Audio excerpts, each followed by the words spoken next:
It's official. Megan Thee Stallion is gonna show us her WAP in Marvel.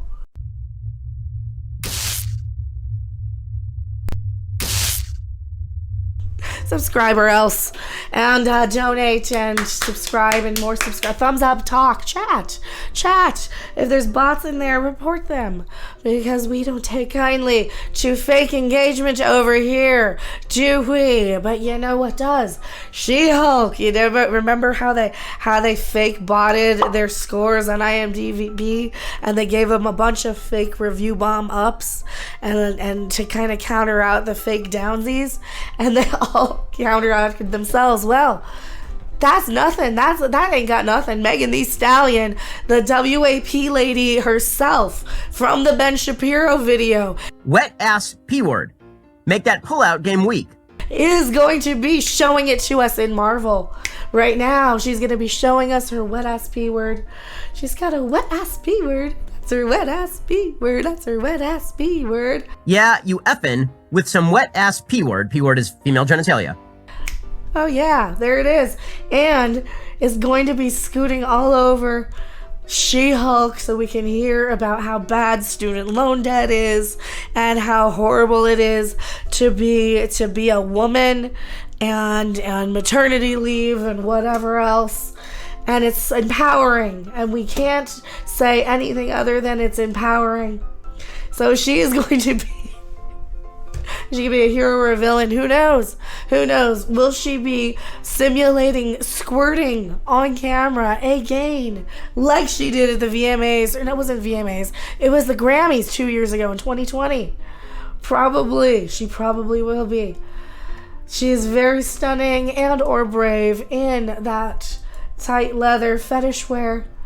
That's not leather, is it? That's rubber. You gotta powder yourself down before you wear that, too. Oh, poor woman. Anywho, She-Hulk. That's not the right one. Where are you? Oh, I didn't bring it. It's over here. That one. That's the one we wanted. Women writing is a recipe for success, except when it isn't. Like in the case of She-Hulk Attorney at Law. I was right and Bruce was wrong. Because what you have as She-Hulk Attorney at Law is 3 very wealthy, very privileged women, or a lot of them anyway, coming to us after going to boarding schools that cost $70,000 a year, having the nerve to tell me how oppressed they are. Those are like the baseline of any woman just existing. And you know what I say to the She-Hulk writer's room? I'm sick and tired of hearing rich women tell me that they have it rough. You're not speaking for me. You're mocking me. You're mocking me, and you're telling me that you're better than me, but you still have it hard. So what the hell am I? What do you want to happen to me? You want me rounded up and thrown in a poorhouse somewhere? Do you want me put in a FEMA camp? Is that what you want? Yes, that is what they want, actually, I think. Probably because these rich women have no reason to complain, and that's all they do in She-Hulk. There's such a thing as being too close to the subject writing. Yeah, you're too close to it and you don't know what you're talking about. You're there trying to be a voice for women and forgetting that you're not a voice for anybody other than your privileged own selves. Student loans are very serious. Not to me. They don't matter one lick of difference to me. I didn't take any out. I was never rich enough to get one, to be honest. Did not go to law school and rack up 6 figures in student loans to become a vigilante. In a Twitter debate, in a discussion about the degenerative storytelling of a character like She-Hulk, someone tries to point out, well, it's women telling her stories, so women should tell stories about women considering they're women. And this had me thinking about this trend, and we see in storytelling where women should write about women, black people should write about black people, gay people should write about gay people. Yeah, and then you're so pandering and segregating. However, such a thing as being too close to something, where it compromises the thing you're working on, and this is the trend I see in storytelling today. It's not necessarily the best to have women write women, especially that if a woman can't have an objective eye about their own experiences. That's not even their experiences, though. The women that are writing She-Hulk, that's not their experiences. That's some generic experience that they're told about in college that happened to somebody in Mary Tyler Moore's era.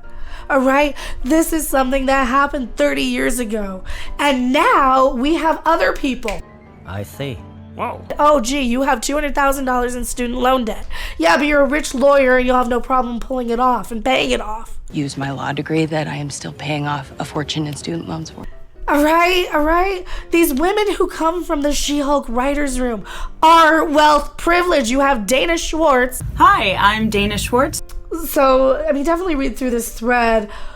Going along with what turned into support group can be waved off as hateful bigots because they were stupid enough to expect entertainment from their entertainment. If storytelling is to improve in the future, we need to get the notion that the storytellers must have the same identity as the characters they're writing for. It is mistaken to think that you're going to get an authentic experience in your story from that, because this is a type of storytelling usually it has writers retreating to their own feelings, where rationally it is the last thing on the priority list. This is all self-insert crap. I never realized this stuff. Yeah. These women come from wealth privilege. They come from a background where they don't understand. They haven't come outside their own narrow little bubble. And they are told how the world interacts and what to think about. And what happens is that they come across as so unlikable, so self-centered, so narcissistic, such a-holes of women. She-Hulk is an a-hole. She's an asshole. She is. Jennifer is so up her own butt about every little thing that she's annoyed at and upset with. These dodos never had to deal with this on their first day at work.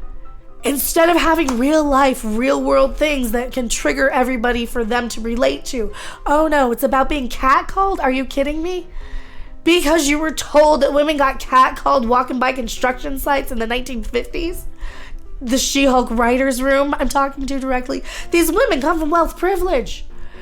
It cost $70,000 for one of their boarding schools. So unfair. I feel terrible for you. You get job opportunities, you get writing opportunities, you get admitted into Brown University.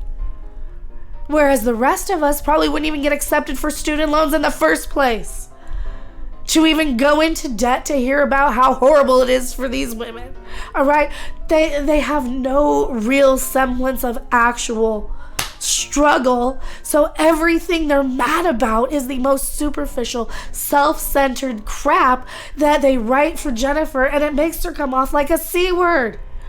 She's unlikable, she's narcissistic, she's shallow, she wants to help people, but not if it interferes with her life. All right, there's a little bit of honesty there that sometimes women or people in general don't want to deal with it. Sometimes they don't want to be heroic. But for crying out loud, you're a superhero. I'm supposed to look up to you. I'm not supposed to look down on you. This is exactly what went wrong in Star Trek with 7 of 9.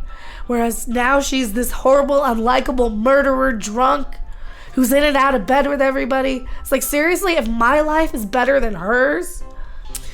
That is one of the problems that I really, really have with any time they have these writers insert their crap into this because they can't think outside of their own stuff. It's like, yeah, you can write what you know, but don't make it only so specific. Only you can identify with it and your little group.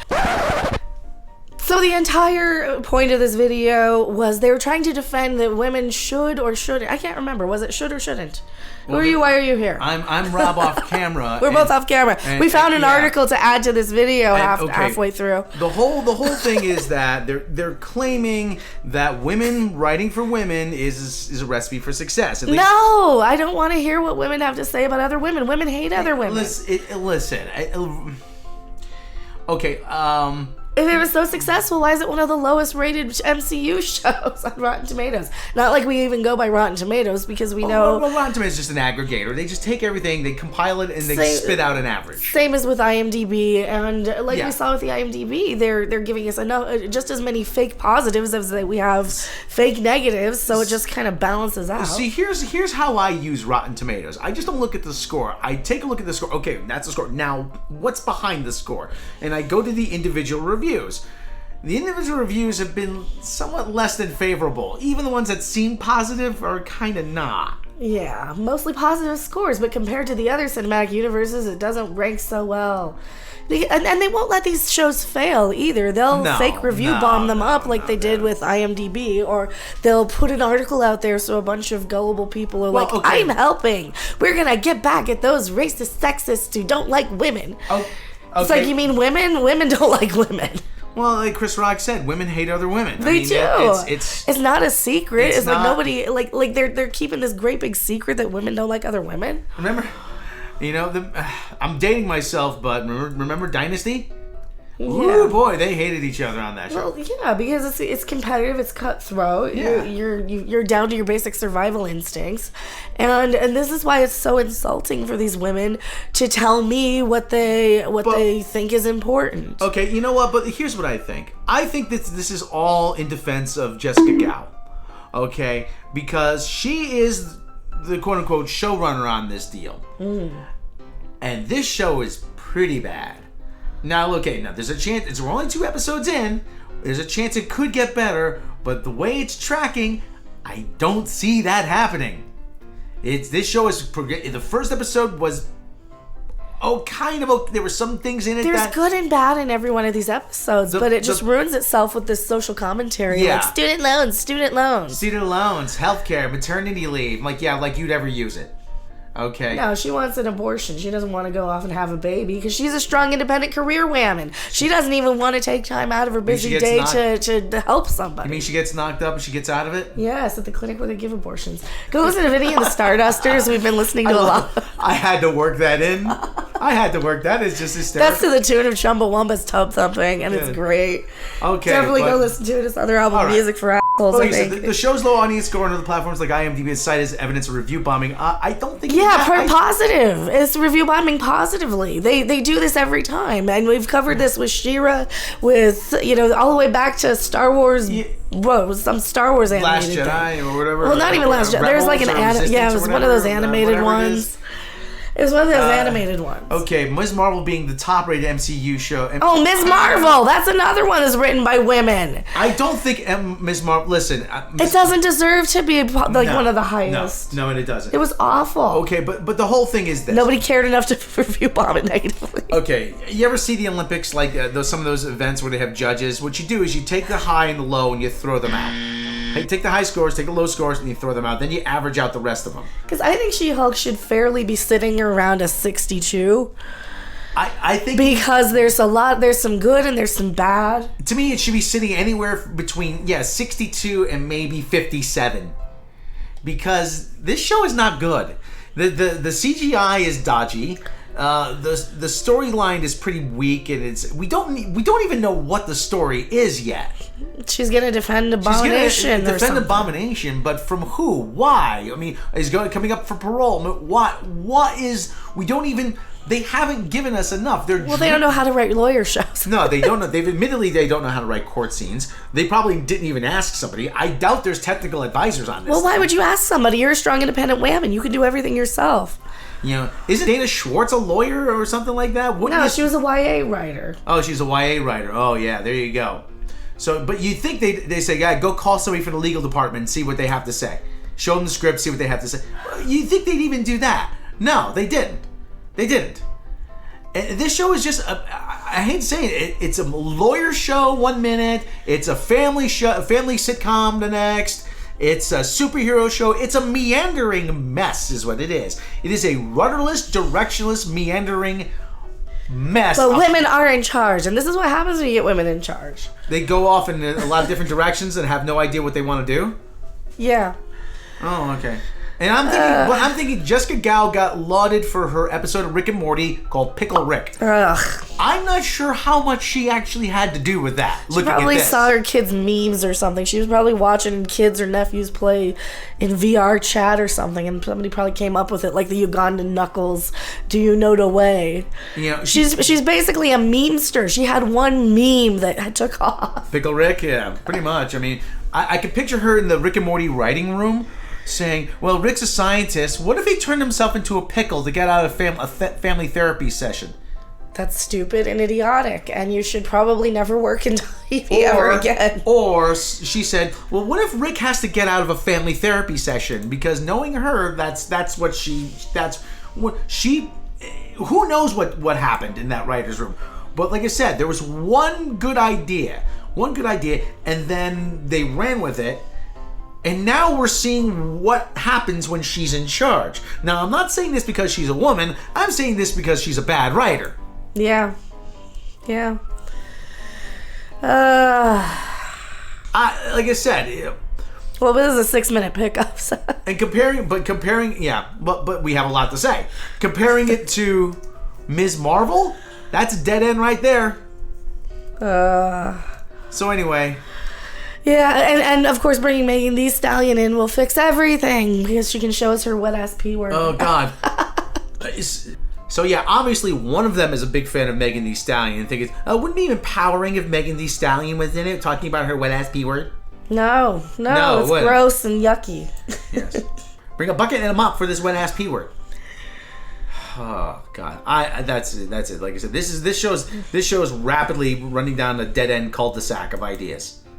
Yep. So, all right, so I got nothing more to say. I enjoyed watching the car crash in progress. Mm-hmm. All right, so. Thanks for watching. If you liked it, make sure to hit that like button. And if you want to see more, don't forget to subscribe. See you in the next video. Bye! Yeah, you effin' with some wet-ass P word. P word is female genitalia.